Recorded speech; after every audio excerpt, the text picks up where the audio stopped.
Ako lang ba yung may amats na makipagbimbangan kung saan?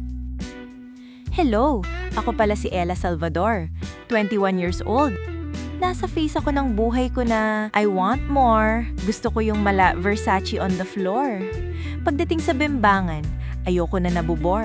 Isang gabi, pagka-out ko sa trabaho, pagsakay ko ng elevator, may nakasabay akong gwapito. Sa loob pa lang, sinisilip ko na siya ng sulyap ko.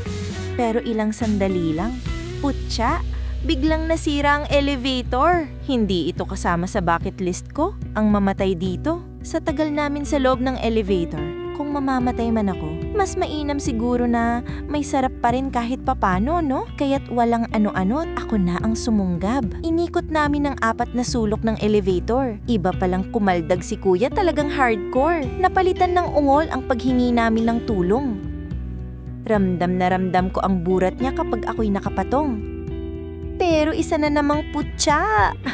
Biglang umandar ang bagon. Di pa kami nilalabasan, kaya masakit to sa puson. Tinuloy namin hanggang labasan. Gusto ko ulit itong gawin, pero sa iba. Ikaw na nanonood, pwede ka ba?